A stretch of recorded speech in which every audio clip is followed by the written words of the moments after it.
What's going on, Dodger fans? Thank you for tuning in to another episode of the Incline Dodgers podcast, post-season edition. Your Los Angeles Dodgers are back in the October race. 2020, 2022, and now 2024. Another NLDS with the San Diego Padres. Round 3. Here we go. I am so grateful to be joined by José Mota today of the Los Angeles Dodgers. Jose, what are your thoughts on the Dodgers and Padres meeting once again? Well, first of all, Kev, thanks for having me on again. It's been a while. I know we came on here and anticipated what this season was going to be about. And now we get to talk about the postseason, which is even more fun. So step number 1 is done. Now it's a matter of going out there and playing your best baseball, knowing that the 5 days could be to your advantage. The past has not worked to the Dodgers' advantage, but I do anticipate a series is going to be very intense, man. There's no doubt from the fan intensity to the city rivalry to the players that just played against each other just a few days ago, to the preparation and also to the familiarity of one team knowing the other so well and vice versa to see who comes up ahead. Yeah, this one's going to be interesting. Like, if you really think back to it, these two teams met in South Korea back in March. And now here we are where the games are at the highest intensity possible.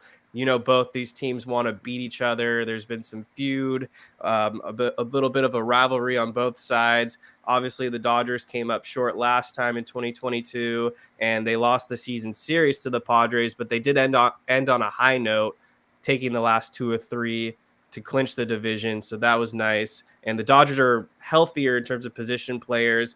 These pitching matchups are kind of interesting. It got flipped the other day. Yoshinobu Yamamoto takes the ball game 1 for the Dodgers. He'll face Dylan Cease of the San Diego Padres. What is what are your thoughts on Yamamoto going now game 1 for the Dodgers, and kind of what should we expect, and what do you think is going through his mind? Well, the Dodgers feel very good about where he is and the way he finished the season in terms of velocity, in terms of location, in terms of his splitter, curveball, slider, cutter, and in terms of his command. For Yamamoto, as hard as he throws, he can live up 95, 96, 97, who seems in 98s. But the command of that breaking ball needs to be there, especially to me, his curveball is one of the key pitches he has. And then on top of that, obviously the splitter, which is a strikeout pitch, but one in which he'll throw early when he's anticipating contact. And I anticipate Yamamoto to at least give the Dodgers what they need, which is you ask him for 5 innings. I mean, at this point in the season, postseason games are bullpen games. Okay, the Dodgers at least are prepared bullpen-wise and are stacked with the guys they have in the bullpen to come out here and rescue somebody, and hopefully no earlier than the 6th inning. I mean, that's a dream scenario, right? I think the Dodgers anticipated, obviously, with Flaherty, who was not all that sharp the last 3 starts, especially to me in the velocity department and in the control department. He was a little bit wild, which is very unusual. Perhaps he needs more time, and they saw this as an opportunity to know that Yamamoto is the guy that has gone through this before, at least not in the U.S., but in Japan, knowing that if there is a game 5, at least you can push Yamamoto to pitch in that game with his complete 5 days in between. In the same scenario, I think they're thinking if there's a game in which perhaps, depending on the situation they're in, it turns into a piggyback, it turns into a opener bullpen game type thing, at least you can have Jack Flaherty make an appearance and use that as a bullpen day, knowing that bullpens nowadays are not what they used to be, where, go out there and, little maintenance, see how you feel, et cetera, et cetera. But now bullpens are intense. I mean, it's like pitching game 7 of the World Series, the way they measure you, the way everything is charted. Every single result is, you get some feedback. So I would say that at least they have more flexibility in that department, understanding that obviously with Buehler and Knack, those are 2 guys that obviously you want to see a lot from, especially Buehler, the way he's coming off a very good outing.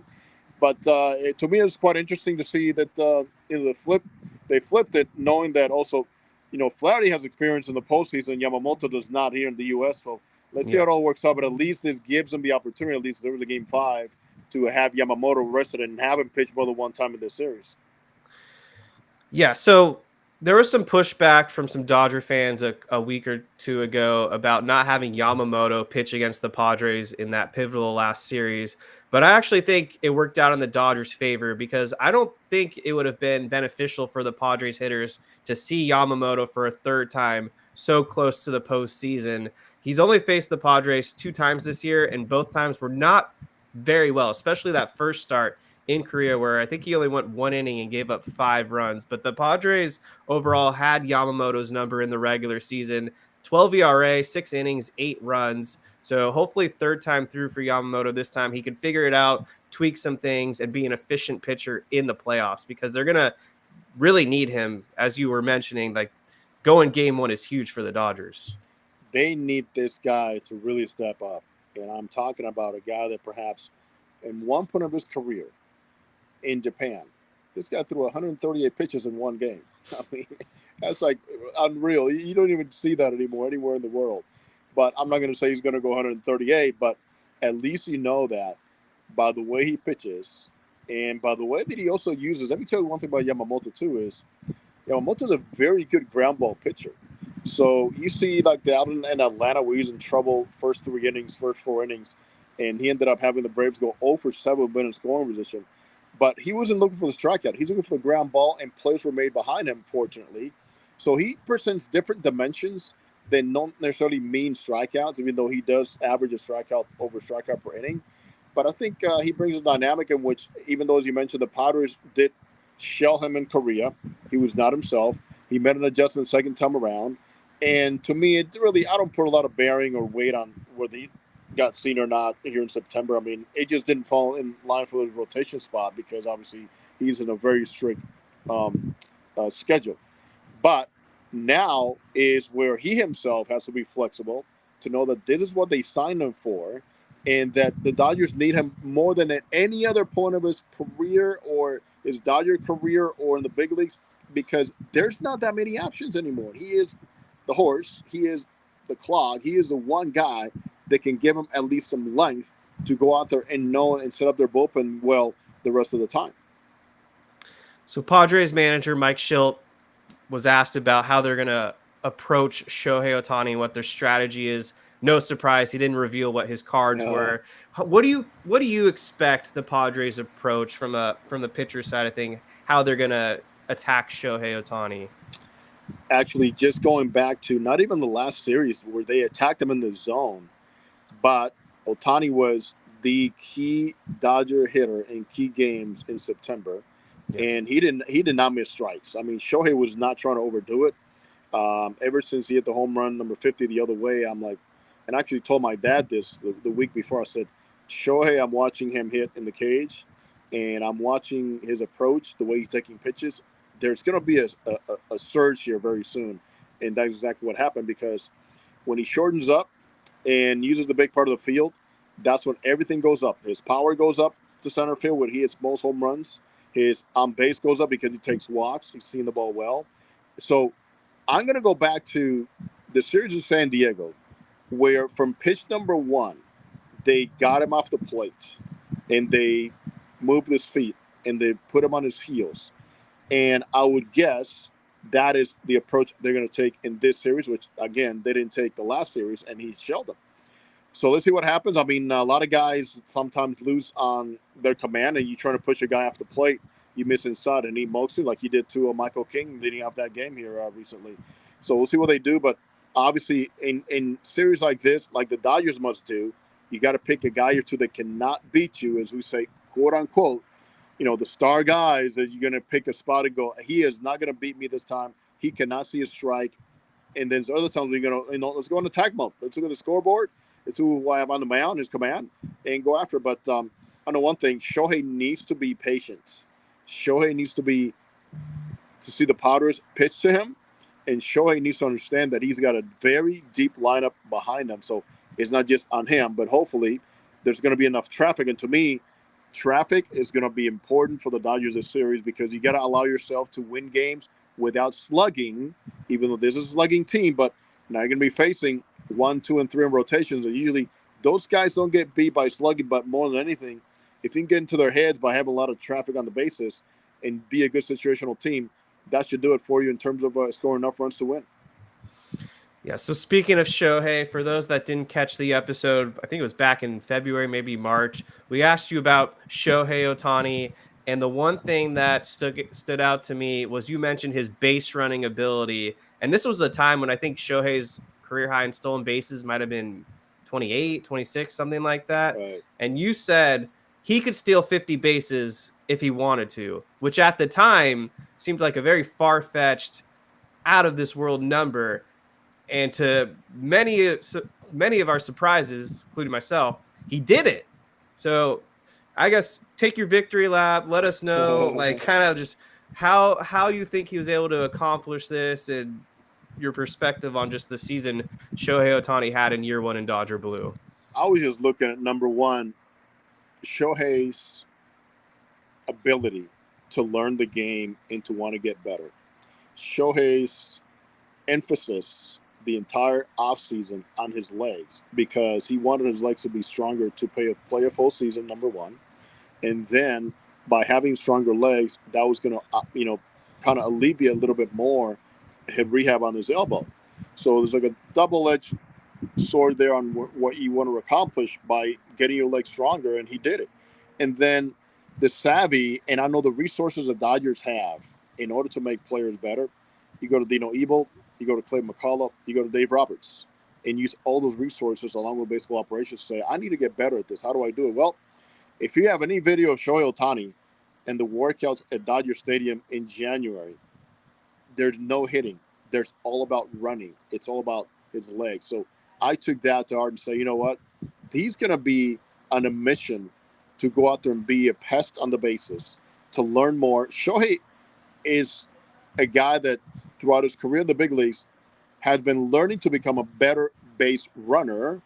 And now he took the base stealing aspect of it to a new level because he applied himself and really became very familiar with tendencies and studied a lot of video and spent a lot of time on watching guys, timing guys, and understanding that the importance he played in being in scoring position for this ball club was going to be premier. And then he started enjoying it.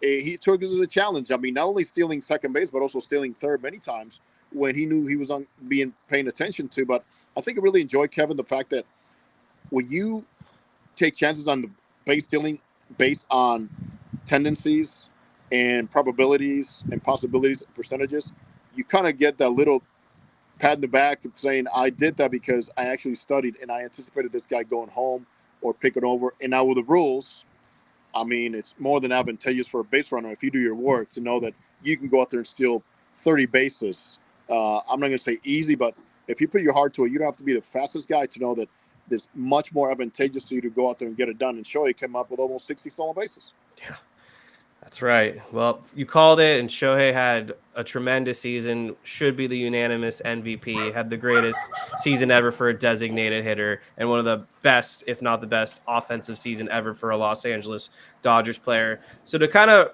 close it out with you, Jose, NLDS, this is huge for the Dodgers and the Padres. What we know about the Padres, they have a pretty deep pitching staff. Their starters have the ability to pitch 6, maybe 7 innings if they're really in a groove. And the back end of their bullpen, they have some really strong guys with Suarez, Tanner Scott, Adam. From the Dodgers side of things, for the hitting standpoint, what has to be their approach to get to these Padres pitchers and put some runs on the board? Overpowering pitching, you cannot respond with overpowering swings. You have to respond to overpowering pitching and good arms with control swings and the right approach. So because the Dodgers, as I mentioned before, are a highly slugging team, this is also a team that, let's not forget, gets on base. On base percentage, second best in the big leagues behind the Diamondbacks. And then you look at the run scored per game, also quite high behind Arizona, because they do get on base and they take their walks. So that is one aspect to me, Kevin, they cannot forget about. It's great to be thinking about being the hero and putting 3 runs on the board immediately, but you have to understand that the more intensity, the more pressure, and also the more intensity on executing pitches by the opposing pitchers to get you out and spread. So play the game right, move the ball up, put the ball in play, and know that I'll never forget this from last season, from the Texas Rangers hitting coach who says, hey, we're going to go out there and take sometimes a 2-strike approach when we need to against very good pitching. And the Dodgers must do the same thing. Don't worry about power. Have enough traffic on the bases. They can be productive, execute well. And for Dave Roberts, hey, there's times in which you have to play small ball. That's what the situation calls for. It shouldn't be a surprise. I mean, he started doing some things later in the season that, the Miguel Rojas's of the world and Kiko Hernandez that they got to be ready for. But more than anything is, the big guys need to understand you do not have to carry the load by yourself, but it is time to step up. Mm-hmm. All right, my last question for you before you have to head out.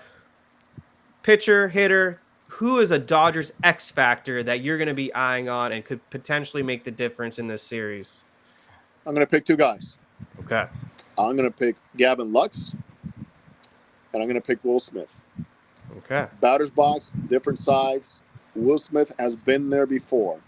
And along with Teoscar Hernandez, he knows that there's going to be a lot of run-producing opportunities left for him when the Padres decide, you're not going to beat me, you're not going to beat me, how about we go to Will Smith? And for Gavin Lux, I mean, to have a presence in the bottom of that lineup, to make the lineup thicker and longer means a whole lot. So he needs to go back to what he did the last couple of days, not what he did in early September, which is working counts and using the other part of the field gap to gap, because there's nothing better than having guys in the bottom go out there and turn the lineup around and then add more pressure to the guys on the mound by having the lineup flip over and having you to face guys like Otani and Mookie Betts when there's men on base. So those are two key guys for me that not just this series, but hopefully the rest of the postseason need to step up and do their jobs, because that's going to alleviate a lot from the guys at the top and up the middle. I like it. I'm going Tommy Edman, but I'll talk about more of That's a that good one. later on. I like those names. Yeah. Jose, thank you for your time. I'm not going to put you on the spot and make any other predictions. Appreciate you coming on today, and thank you for your insight, and look forward to talking to you in the future. And let's see what Shohei Ohtani can do in October. Yeah, Shohei, just go out there and have fun and play the game right the way you know how to do it. And the intensity I know is going to be there. We saw it in WBC. And he was carrying the load, not just of a team, but an entire nation. He surprised so many people in the way he did it. But, hey, prediction or not, what we want is for the Dodgers to know that they're good enough to go out there and get it done, and to remember the bad taste of their mouths about a year ago in Arizona, because that was not fun. And certainly sometimes that could be the driver and the thing that really gets you and get you going in the right direction, to know that you don't want to live that again. But you got to take care of business by doing things the right way on the field. All right. We'll see what happens, and hopefully maybe we can talk NLCS. All right, All Jose. right. Have a good postseason. All right, guys, it's just me now. Thank you so much, Jose Mota, for coming on. Kevin Klein here speaking. Hit that like button. Hit that subscribe button if you're new. We've got some giveaways. We'll be doing the Evan Phillips bobblehead giveaway later on in this episode. I'm here to answer any questions you guys have as well. Let's talk Dodgers, Padres, NLDS 2024. Third time these two teams have met. 2020 went to the Dodgers, 2022 went to the Padres, and 2024, it's anyone's game. This is a fresh series. The Incline Dodgers is presented by Underdog Fantasy. I was looking at some of these pick'em opportunities. We've got Dylan Cease, Yamamoto. Looks like the higher lower is 14.5 for both these guys. I'm gonna say Yamamoto is able to go 5. So let's go higher with Yoshinobu Yamamoto. I think he's able to pitch 5 innings and hopefully dominates the San Diego Padres. So just a little bit more of Underdog Fantasy. They're my go-to now. Underdog is super easy to play. It's even easier to get started. Go to their easy-to-use mobile app or underdogfantasy.com. Sign up with promo code INCLINE, and Underdog will give you a mystery special pick to use on your first pick-em entry, plus a first-time deposit offer of up to $1,000 in bonus cash. That's Underdog Fantasy, promo code INCLINE to claim your new customer special of a mystery player pick and your deposit offer. You must be 18 or older in the U.S., but 19 or older Alabama and Nebraska, 19 or older in Colorado for some games, 21 plus over Massachusetts and Arizona, and present in a state where Underdog Fantasy operates. Terms apply. Void in Colorado. Concerned with your play, call 1-800-GAMBLER or visit ncpagambling.org. In Arizona, call 1-800-NEXT-STEP or text NEXT STEP to 53342. New York, call the 24/7 Hope line at 1-877-8 HOPE NY or text HOPE NY 467-369. Whew. All right, so what are your guys' thoughts on the Dodgers and Padres? Who you feeling in the series? You got the Dodgers winning, you got the Padres feeling.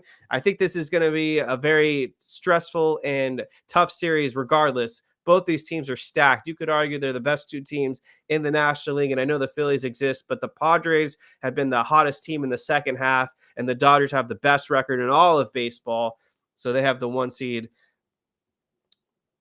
Padres took the season series, though. We have to make note of that. The Padres did go 8-5 overall against the Los Angeles Dodgers. But at the end of the day, I don't think that matters because the Dodgers have dominated the Padres in the past. They've dominated the Diamondbacks in the past, and yet they still lost in the divisional series. So this is the third time in 3 years now where the Dodgers are coming in with the bye. They have the rest on their side. Meanwhile, the Padres had to play the wild card series. They had to use Michael King. They had to use Joe Musgrove. And now they get a fresh Dylan Cease, who's going to be their game one starter against Yoshinobu Yamamoto. I think it's interesting how the Dodgers ended up flipping Yamamoto and Jack Flaherty. A little bit of a concern in my book that Flaherty got pushed to game 2. They're citing that the down velocity and is strictly because of mechanical issues. I'm not sure if I'm buying that. I think there might be a little bit of something going on with Jack Flaherty, but hopefully it is minor and that he's able to go full on out for game 2. I don't know who I would go with game 5 yet. I guess it's going to kind of come down to how these guys perform in games 1 and 2. But I will say that if the Dodgers are anticipating pitching both Yamamoto and Flaherty in game 5, that would be a huge and horrible decision. You have to stick with one and ride it out with the bullpen the rest of the way.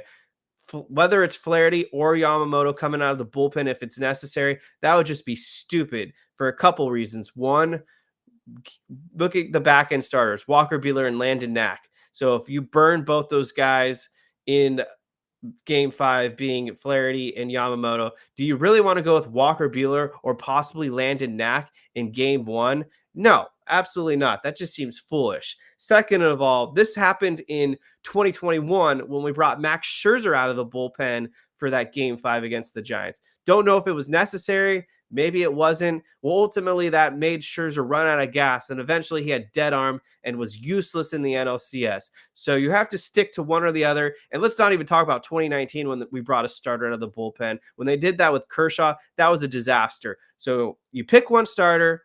You hope he goes able to go 4 innings at a bare minimum, hopefully 5, and then you hand it off to the bullpen and let them finish their job. So these two teams are pretty evenly matched. I think the Padres have the upper hand in terms of the starting pitching. I think the Dodgers have the upper hand in terms of the bullpen. And then position player wise, if we were to go back and forth, overall, the Dodgers do have a better lineup and their top 3 are better than the Padres' top 3. So hit that like button, drop some questions in the chat. I'll get to all your guys' questions today. We want to make this a fun show. NLDS preview between your Los Angeles Dodgers and the San Diego Padres. So let's get into some stats here. Even though the Padres and Dodgers are meeting for the third time in 5 years, this is the third different manager that the Padres are rolling out there, which I kind of found interesting. Jace Tingler was the first manager. Then they went to Bob Melvin. Now you've got Mike Schilt. Meanwhile, Dave Roberts has been there every step of the way for the Dodgers. So to do some kind of splits, the Dodgers that should fare well against the San Diego Padres pitching, of course, Shohei Ohtani, who had a lot of success against the Padres this year. He hit 326 against Padres pitching, 400 on base, 522 slugging, 1 home run, 7 RBIs, and 4 stolen bases. Freddie Freeman did not have a good season against the Padres. He only hit 220. Mookie Betts surprisingly killed the Padres this year. Hit 333 with 2 home runs, 14 RBIs, and an 855 OPS. And the biggest shock to me was Teoscar Hernandez was terrible against the Padres this season. Only 143 batting average against the San Diego Padres this season. For a guy that is on a contract year and we're hoping can have the flair for the dramatics, he's got to perform in this series because the Dodgers are going to need him. They're going to need his bat in order to take down the San Diego Padres. All these guys got to step up. Gavin Lux and Will Smith, they didn't have great seasons against the Padres either this year. I know José Mota mentioned them as his X factors. I don't know if I would go that far, but I'm expecting guys like Max Muncy and Will Smith to have productive at-bats. I'm not sure about Gavin Lux yet. Don't really trust him. On the other side, the Padres, their offense is pretty scary, and they have some bats that you're very familiar with that had a lot of success against the Dodgers pitching this year. Let's start with Manny Machado. You remember that guy? Pain in the ass, 271 average against the Padres, but a 979 OPS, 5 home runs, 8 RBIs. You can expect Manny Machado to probably hit a home run at least one time in this series. As annoying as he is, he seems to kill us and loves our pitching. Jackson Merrill, rookie for the Padres, hitting 348 against the Dodgers this season. So watch out for Jackson Merrill. And then Fernando Tatis Jr., 350 batting average against the Dodgers, an OPS over 1,000, 3 home runs. They've got some other guys you'll have to watch out for as well. Luis Arias, of course, Jake Cronenworth, who didn't do that well against the Dodgers overall, but did have a good series against us last time. And then Xander Bogaerts, who was in that 2018 World Series when he was on the Red Sox, had some hits against the Dodgers as well. So let's see what we've got here from History Man 0828. Thank you for tuning in. He just got an ESPN notification saying Dave Roberts is expecting Freddie Freeman to be in the lineup for the Dodgers during Game 1 of the NLDS. Absolutely, Freddie Freeman will be in. That was confirmed. They asked Freddie how he's doing, and he said, I'm good. Didn't want to elaborate any farther than that, but Freddie Freeman will be in the Dodgers lineup. What's a little concerning to me, though, is that Fabian Ardaya tweeted out about 15 minutes ago that Freddie Freeman said he was told this would have been a 4 to 6 week IL stint if all was normal right now. But he was able to check the boxes and get himself in. I mean, the fact that Freddie Freeman is probably going to play injured in this series is a little bit of a concern. Therefore, we can't really expect Freddie Freeman to be our biggest bat in this series. Hopefully, Freddie Freeman can get a few singles and get on base, but he's going to be playing on a bad ankle, which freaking sucks. That, of course, like the last series of the year, he freaking hurts himself, or it was against the Padres, the last game of that series, and then missed the last 3 against the Rockies. I mean, this is a huge bummer, but the Dodgers have the depth in the lineup to overcome this Freddie Freeman injury. But yeah, I mean, I wouldn't be shocked if Freddie Freeman doesn't look like himself in this series. So we'll see what happens. Definitely a little bit of a cause for concern, but can't really make excuses. We still have 8 other guys that need to step up. Miguel Rojas is feeling good as well, and he'll be in the lineup, so we should expect to see him being the Dodgers shortstop. So we'll have our normal guys out there. I'm going to predict in a few minutes what the overall NLDS roster is going to look like, but just want to get to your guys' comments and questions. Mike Boyer, good afternoon. One and all, the Dodgers just beat the Pods last week. Not worried. This is true. When the season was in balance and the Dodgers needed to clinch the division, the Dodgers did take 2 of 3 against the Padres, and they did it against the Padres' best starters, Michael King, Joe Musgrove, and Dylan Cease, and they were able to beat Dylan Cease and Musgrove. Joe Musgrove will not be in this NLDS. He is undergoing Tommy John surgery, so that's a loss for the Padres and maybe a gain for the Dodgers, and potentially, hopefully, the difference in this series. You've got Yamamoto against Dylan Cease in Game 1. That should be a tough pitcher's duel. You've got Yu Darvish against Jack Flaherty in Game 2. No excuse. Yu Darvish is not what he once was. You've got to beat Yu Darvish. I know in the NLDS last time they faced Yu Darvish, they were able to hit a couple home runs off him and score some runs. And in the first game of the year, or the second, yeah, I think it was the first game of the year. Maybe it was the second. I can't remember. In Korea, nonetheless, when Yu Darvish was on the mound for the Padres, they had him on the ropes. He had no control, and they bailed him out. And I feel like that happens all the time when the Dodgers face Yu Darvish. He's always wild in the first inning, gets some runners on base, and then the Dodgers wind up short. Cannot let that happen this time. Game 3 will probably be Michael King. He was sensational in the wild card round, had 12 strikeouts, shutout ball, absolutely owned the Atlanta Braves, and has had some success against the Dodgers as well. this season. He'll face most likely Walker Buehler. And then if there is a game 4, if that's necessary, it looks like the Padres have to go with Martin Perez, who's been pretty mediocre. No idea who the Dodgers would start the game with, but rest assured, Landon Knack most likely has some type of role in that game 4. So the key for the Dodgers has to be make these starting pitchers work. You can't let them get into a rhythm. You can't let them get pitched deep into the game. The Padres have a very top-heavy bullpen with guys like Robert Suarez, Tanner Scott, Jason Adam, Wandy Peralta, Estrada, and Brian Hoeing. They've got to get these starters out. If they can knock them out by the 5th inning, that would be a huge advantage for the Dodgers. In 2020, when Mike Clevenger started for San Diego, he had to leave with an injury, and I feel like the Padres never recovered after that. The Dodgers need to do something similar where they need to knock Dylan Cease out of this game early and force the Padres to go to their bullpen. This would really set the tone for the Dodgers. If they can fatigue the Padres bullpen early on in this series and see these guys multiple times so that by the time we get later in the series, they have seen the Tanner Scotts, the Suarez's a second or third time through. They know what pitches are coming, and then they can pummel these guys. But this is going to be what it comes down to discipline for the Dodgers. The Teoscar Hernandezes of the world can't be swinging at sliders that are 5 feet out of the zone. That would just be ridiculous. Comment coming from 818 Raika. Dodgers fans need to bring mad energy for our pitchers. We need thunder sticks. I don't know what thunder sticks means, but we absolutely need to bring the energy. The last couple division series, it feels like Dodger Stadium was kind of a sleepy crowd. We've got to be alive this time, and that's where the Dodgers need to show up. They need to put some runs on the board early on so that the fans are into these games. That's going to be important. If someone like Shohei Ohtani or Mookie Betts can hit a first inning or someone drives in a run, that would be an excellent way to set the tone.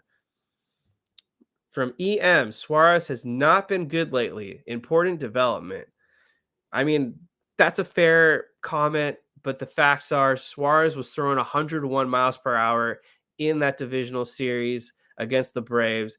Anyone that's throwing 101 is always a threat, especially a guy with nasty stuff like Suarez. And he was the pitcher on the mound for the Padres when that triple play unfortunately ensued and the Dodgers lost the game. This guy's like Houdini out there. I swear, every time Suarez is in a jam against the Dodgers, he gets out of it. Freaking killed me in 2022. I feel like the Dodgers had first and third, 1 out or no outs, and Suarez was able to get out of it. This time through, Dodgers had the bases loaded and 1 out, or no outs, obviously, and freaking Rojas hits into a triple play. So let's get to Suarez. Let's get some runs off him if we have to. We've got to own this guy. So what are your guys' thoughts? Let me know what you think the Dodgers 26-man roster is going to look like. So my prediction right now is I kind of feel like the Dodgers are going to carry 12 pitchers and 14 position players. Some of this depends on how Kevin Kiermaier is feeling. If he has the dislocated finger and can't play, then this changes my guess. But I was looking through the Dodgers 26-man roster and the pitchers, and I could really only find 12 for sure locks. So I think Anthony Bonda, Ryan Brazier, Walker Buehler, Jack Flaherty, Daniel Hudson, that's 5. Joe Kelly will make it. Michael Kopech, Landon Knack, Evan Phillips, Blake Trinan, that's 10. And then Alex Vesia and Yoshinobu Yamamoto. So that's 12 pitchers. I don't think Edgardo Henriquez, I'm not quite sure the Dodgers are willing to put him on this NLDS roster. Let me know if you think I'm missing anyone. Obviously, Gratterall should have been there, but he's probably out for the season. And then the other pitchers like Glasnow, Stone, they won't be pitching. Bobby Miller just sucks, so we can't allow him on the postseason roster. But yeah, I feel like they only have 12 guys. Therefore, they're going to carry 14 position players. You know the starting 9. Then you've got the bench, Austin Barnes, Kike Hernandez, Andy Pajes. And then I think they just say, screw it, we'll roster both Chris Taylor and Kevin Kiermaier. So 12 pitchers, 14 hitters. Let me know what you guys think. Let me know if I'm missing anyone. I would love to see Henriquez on the roster instead of Chris Taylor, but I just have this feeling they're going to have Chris Taylor on the postseason roster. They're too loyal to him. They can't quit on him. They're going to want to have all the bat options, and therefore they'll just carry 12 pitchers and roll from there. So we'll see what happens, but that's my prediction. The lineup should be out tomorrow morning. But yeah, I don't think I'm throwing anything crazy out there. I don't think their Dodgers are going to surprise us. I don't think you'll see Dalton rushing. I don't think you'll see Robleski. I don't think they're going to kill us by having Michael Grove on there. I think they're going to play it pretty conservative and just go with the guys they trust. They won't gamble on the guys that lack experience like Henriquez, but maybe I'm wrong. Maybe they'll have him on there because that guy throws nothing but gas, and I think he's nasty and could be kind of a difference maker.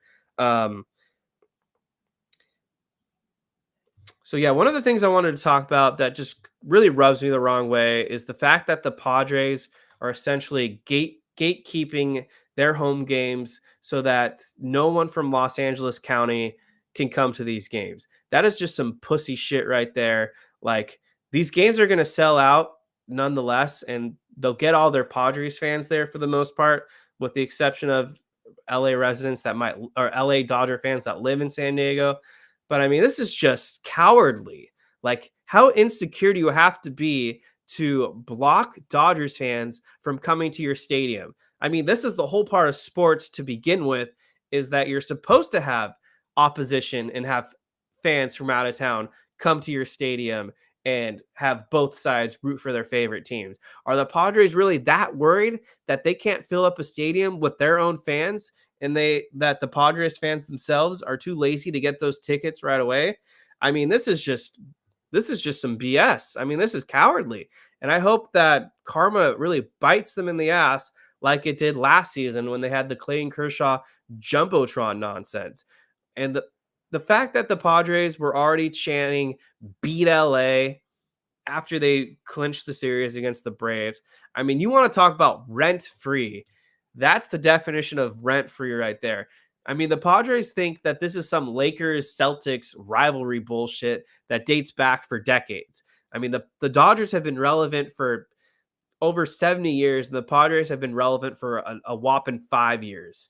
So Padres fans need to freaking stay in their lane. They're not the Giants. This isn't the same type of rivalry, although the fact that this is the third time in 5 years, we do have a rivalry now brewing. But I mean, just the beat LA chance without the Dodgers even being there, like, come on.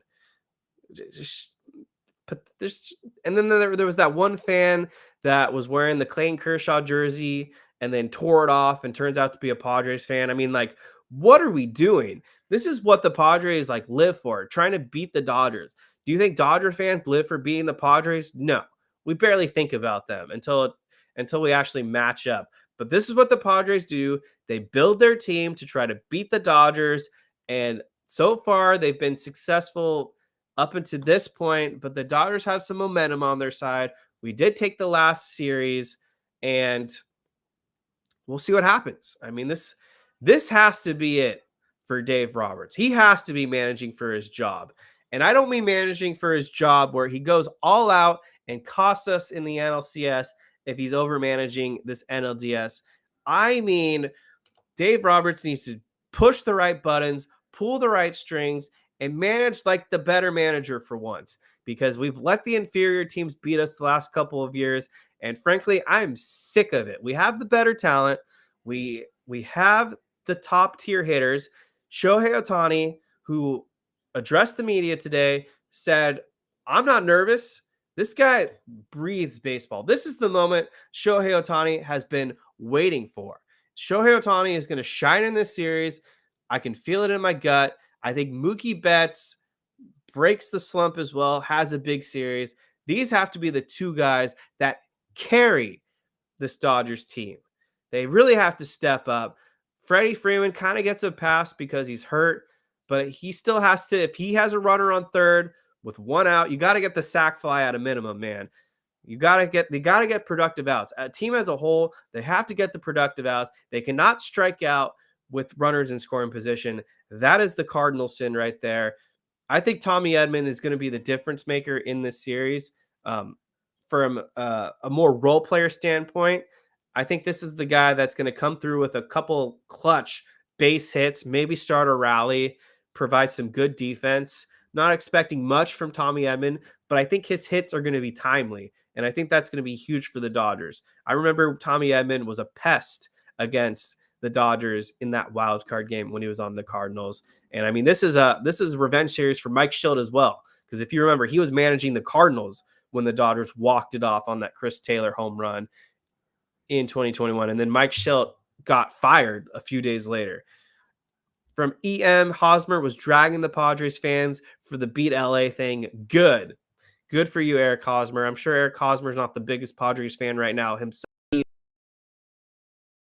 either, because they hit that like button if you haven't yet already. Those likes go a long way. Hit that button as well if you're new to the show and you're enjoying this content. The plan is to cover all the postseason games, maybe a pregame show, definitely a postgame show. Try to get some guests on as well. First game is tomorrow on, I believe, FS1. Joe Davis is announcing this game. That's another thing I wanted to cover. What is wrong with Padres fans who are mad and think that some type of advantage that Joe Davis is announcing this series? Are they that naive and forget that Joe Davis is the voice of Fox? He took over for Joe Buck. He is the voice of baseball. He's the lead announcer for the Fox Sports Network when it comes to baseball. So of course they're going to throw him on for the better series. What a waste it would be to have Joe Davis announce Phillies versus Mets. Of course he's going to be on Dodgers versus Padres. And another freaking ridiculous claim that when they claim Don Orsillo is better than Joe Davis. Absolutely not. Absolutely not. Nando 390, we are spared. We will not have to hear Ron Darling, who is one of the worst in my opinion. I mean, this guy is such a Dodgers hater. He'll be on the TBS network. So we're spared. We are spared of Ron Darling, thankfully. I mean, Smoltz isn't much better. I actually much prefer Adam Wainwright and wish they would bump him up to the lead color commentator. I think he's a much better than John Smoltz. But hopefully Joe Davis can drown out the boring John Smoltz, who's just, I don't know, he just gives me Karen energy. Dodger blue for you. Why did they switch Jack Flaherty and Yoshinobu Yamamoto? I mean, I think it's as simple as this. Flaherty's dealing with something. The severity of it, I don't think anyone knows. I don't think the Dodgers are going to reveal it. But basically, his velocity is down. We saw it in his last couple starts. He was out of sync as well mechanically. The walks had been creeping up, walking a crazy amount of hitters. So hopefully the extra day rests for Flaherty. I don't even know how many days off he's had at this point. I think it'll be like 7 or 8 by the time he takes the ball. Hopefully he's fresh for this series and works out great for the Dodgers. Personally, I don't really get it. I would have probably preferred Flaherty to start game 1, and then you give him more rest in case you need him for a game 5. But it's Dave Roberts. So what do you expect? Hey, why don't we take a quick break right here and let's do the Evan Phillips bobblehead giveaway. So I don't know if anyone who's watching live right now participated in the Evan Phillips bobblehead giveaway, but got all the entries here in this bowl, and we're gonna pull a name right now, and then I'll contact the winner. So might take a few days or a week or so for us to get that bobblehead out to you. That bobblehead's actually in Jake's possession right now, and Jake's not here because he's in Las Vegas. He decided to go to Las Vegas when the Dodgers have a postseason game tomorrow because he wanted to watch Syracuse play football against University of Nevada or UNLV or one of those teams. I don't watch college football. I went to Long Beach State. We didn't have a team, so I don't even care.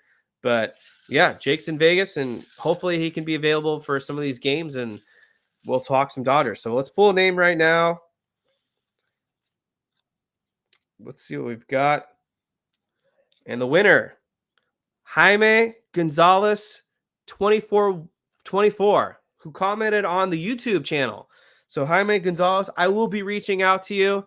If you're watching, congratulations. We'll get that Evan Phillips bobblehead situation figured out. Appreciate you all for entering, and hopefully we'll have some more bobblehead giveaways. So let's see what happens next in terms of the next bobblehead giveaway. I do have one in mind, but I've been kind of holding on to it for a special occasion. Let's see what we've got. Ian, Padre fans swear Don and Mud are not homers, and they're the biggest homers I've heard. Oh, absolutely. I mean, Mud is just atrocious. It makes my ears bleed. He's not a good announcer. Like, and Don Orsillo, overrated. Like, it's not a good broadcast booth. There's a reason the Red Sox kicked that guy to the curb. Aaronetic, what's up? Kevin, damn, I missed Mota. I'll be listening to the archive later. Oh, absolutely. We'll get that episode out. Jose was on for the first 20 minutes, and then he had to bounce. Paul C., Don and Mud, who the F is that? Those are the Padres announcers. Do yourself a favor and don't look them up because they're not good. Mike Boyer, Dodgers hitters have to step up and no Joe Kelly on the playoff roster. I mean, for the first part, absolutely, the Dodgers hitters have to step up.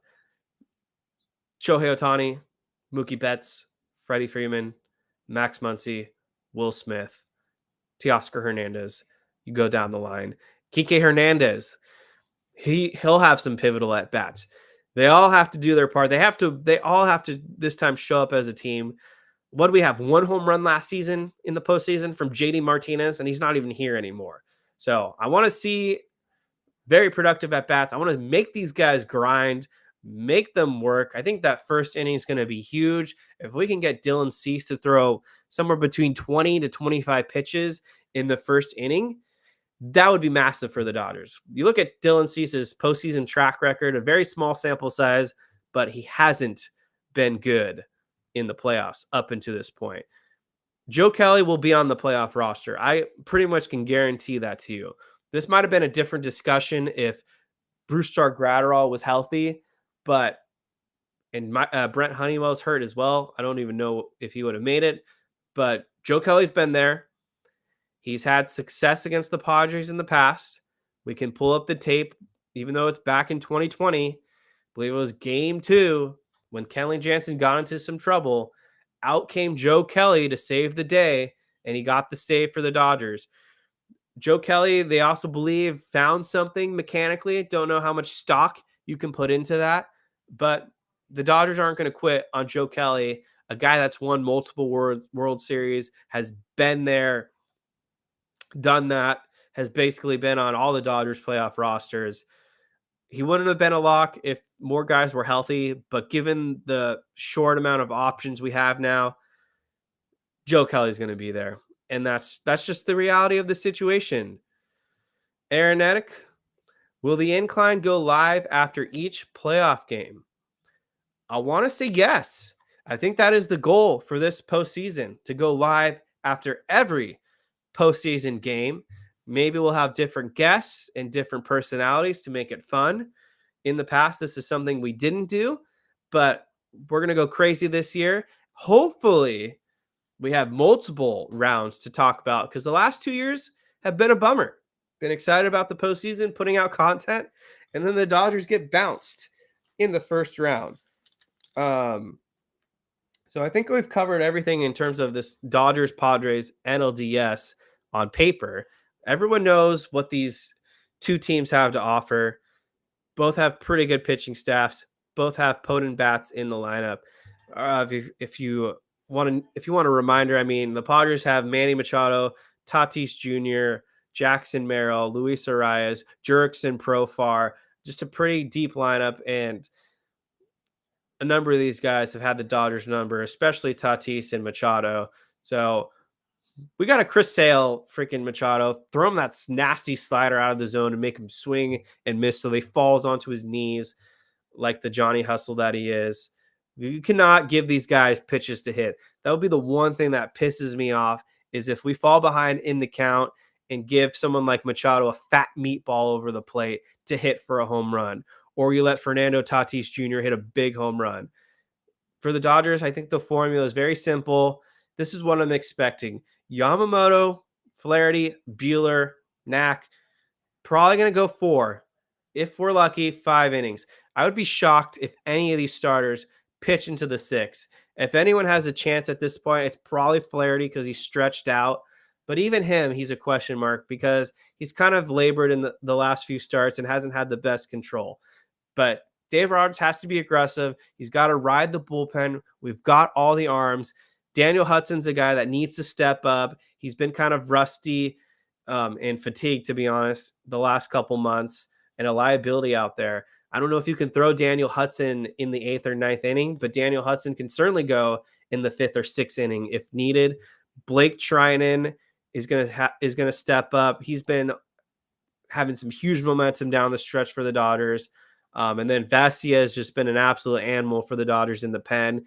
He's the guy that you're going to see, especially out there when Luis Arias or Jackson Merrill are having a critical at bat. So I got to look up the Padres wild card lineup to kind of map it out, what to expect.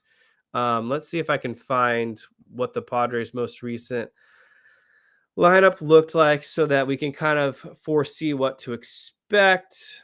Might not be easy. I'll go to their social media page, but get your guys' questions in there right now. Drop anything you want to ask me before I peace out. Got another 10, 15 minutes or so, but curious what you guys want me to cover. Curious what you guys have questions about. I'm an open book. We can cover anything tonight. Dodgers, Padres, basketball, music. I do have a music take in a quick second. Something that I've been wanting to get off my chest. But yeah, so the Padres' most recent starting lineup, they had Arias lead off, Tatis Jr., profar hitting third, Machado, Merrill, Bogarts, Solano, because it's a lefty, Cronenworth, and Higashioka. Can't pronounce it. But yeah, so I think when Solano's not in there, they'll have a left-handed bat. Can't remember who that would be, though, of course. My bad. So, what's up, Roy Estrada? Go Blue. Ivy, I'm hoping we get a moment like that Alonso home run last night. That was absolute chills. Oh, no doubt about it. That was electrifying. The Dodgers need a postseason home run like that. We need someone to step up. EM saying we can't forget about Muncy's ability to win a game with his bat. We need to see that at least once in this series. Yeah, I mean, Max Muncy easily could be the deciding difference in this postseason run for the Dodgers. This is a guy that's had a number of big postseason home runs, a number of big postseason at-bats for the Dodger. And as this Dodgers team has gotten more stacked with stars, Max Muncy's kind of gotten a little lost in the spotlight. But we can't forget his pop. This guy has the ability to hit the big home run if the moment calls for it. Green here with Aronetic. Can't give Manny an at-bat with the bases loaded more than once. Max Fried let it happen twice. Well, Max Fried is kind of a punk in the postseason. He is terrible in October. I've been saying that for years, and yet Dodgers fans want to pay Max Fried the bag, and I don't get it. He is what people think Clayton Kershaw is in postseason. That's what Max Fried is. This guy's an ERA over 5. He lost it for his team against the Padres. Every time this guy is depended on for a big game, Max Fried is a choker. I want the Dodgers to stay clear of that guy. Don't even make him an offer. He doesn't deserve it.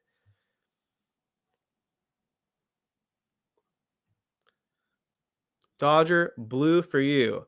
Are you a fan of Cannons, the band? Yeah, I like Cannons. I've never seen them in concert, though, which is surprising given how many bands I've seen live at this point. And I'm pretty sure they're an LA local band. But Bad Dream and Fire for You and Hurricane, those are some pretty sick songs from Cannons. Yeah, I like them, which is going to lead me to my next point. So thank you for the question, Dodger Blue for you. Blink-182 is from San Diego. Everyone that knows the band, everyone that likes the band knows this. Tom DeLonge is a Padres fan. He gave a guitar to the Padres catcher, and then he hit a home run. Mark Hoppus lives in LA. Travis Barker lives in LA. They're Dodgers fans.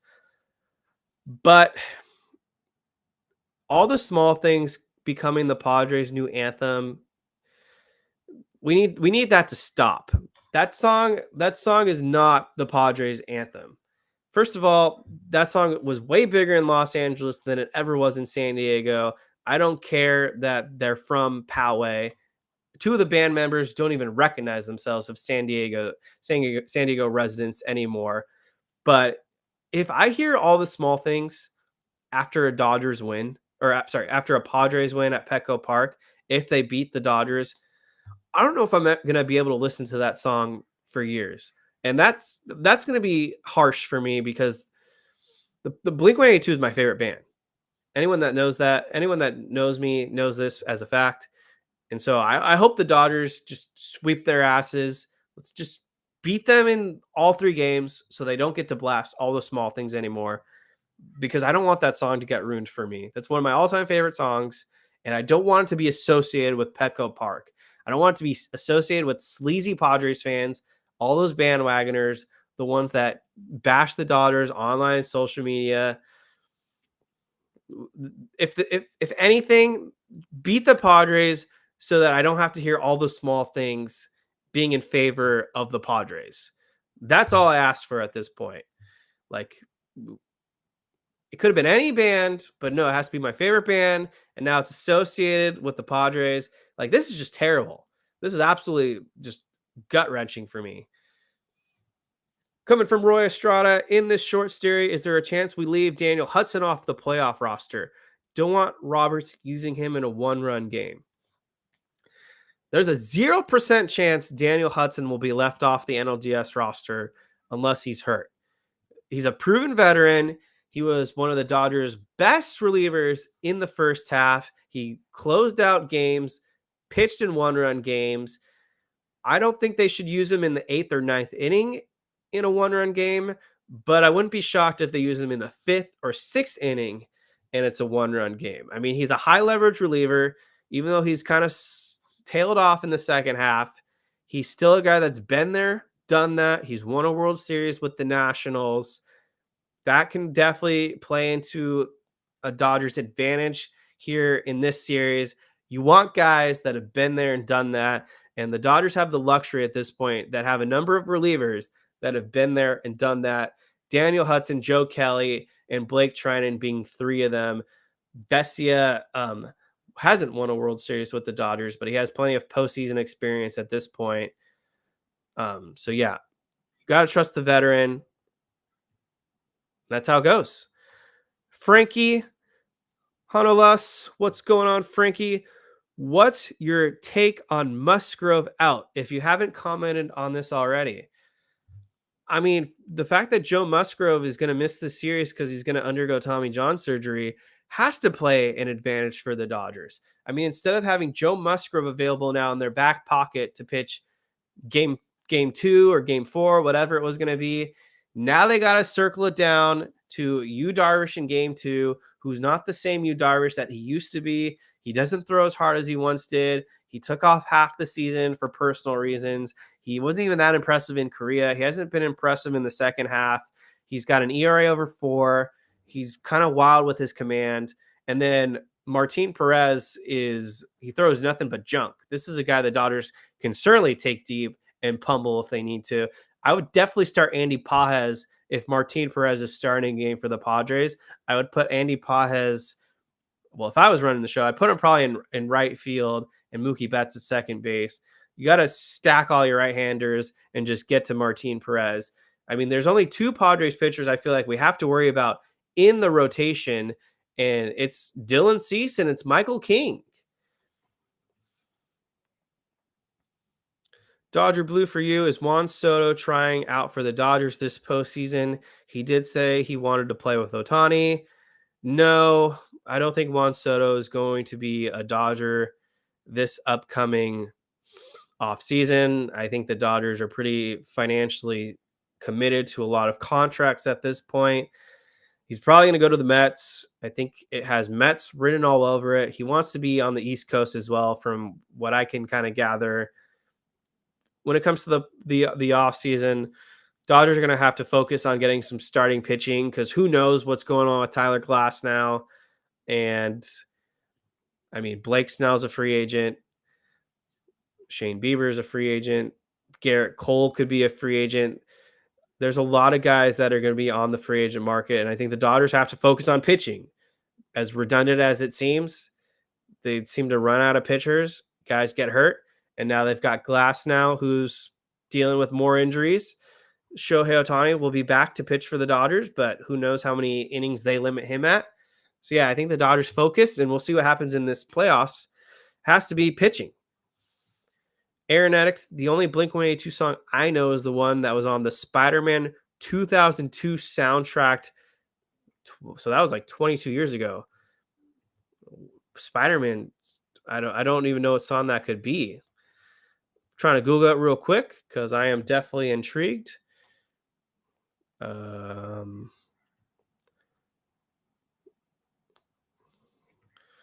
2002 soundtrack. Is that Spider-Man? All right, here we go. We've got Chad Kroger. We got Sum 41. I am not seeing any Blink-182 on a 2002 soundtrack. I think you're gonna have to fact check yourself there, Aeronatic, and let me know which one you're referring to. Okay. So give you guys a last chance here. Get your final questions in, get your final thoughts. We'll probably come back tomorrow, do a pregame show potentially, although it is Saturday and people are busy on Saturdays, including myself. I'm going to drop the link below for the Discord. If you haven't joined the Discord feed yet, it's pretty awesome. We got over 100 members in it now.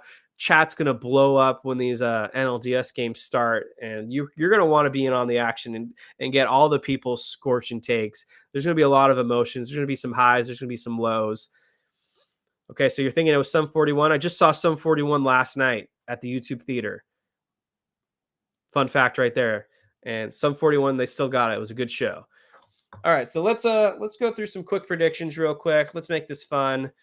So we've got the Phillies and Mets in the NLDS. I'll go with the Phillies. I think the Phillies will beat the Mets in 4. We've got the Guardians against the Tigers, I believe. I'll take the Guardians. I think the Guardians will beat the Tigers. I'll go with 4 as well. Scooball is sensational. We talked about him a lot as the Dodgers should have pursued him if he was available, but unfortunately he was not.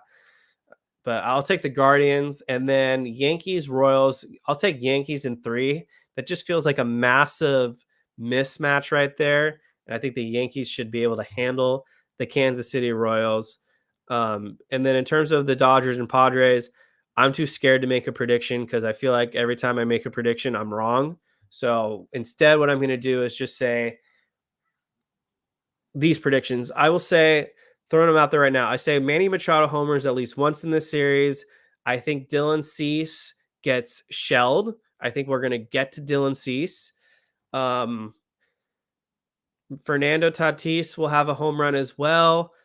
But from the Dodgers' point of things, I think Shohei goes nuclear in this series. I wouldn't be surprised if he hits over 400 against the Padres in this NLDS. I think Tommy Edman will have some big hits. I think Teoscar Hernandez is going to have a late inning home run in one of these games. I think Mookie Betts will probably hit like 200, but he'll have three or four RBIs, and they'll be meaningful RBIs. Will Smith, I hope Will Smith has a big game. And Max Muncy, I think Max Muncy will have a couple extra base hits. So I think this is going to be a tough series. I think we're going to be on the edge of our seat every game. So it's going to be one to remember without a doubt. EM's a huge Dinosaur Jr. fan, and so are Blink-182. Dinosaur Jr. are sick. Seen them once. Aeronautics' favorite band is from the late 90s, early 2000s. Disturbed and Godsmack. Interesting choices, Aeronautic. God bless you. All right. Well, this is Kevin Klein speaking. If you haven't hit that like button yet and you enjoy the content, hit that subscribe button. It goes a long way, and hopefully we can have a fun postseason. An October to remember for the Los Angeles Dodgers. Game 1 starts tomorrow at Dodger Stadium around 5:30. Yoshinobu Yamamoto, Dylan Cease. If you're listening on the audio feed, hit that subscribe button as well. Thank you guys for listening. Go Dodgers.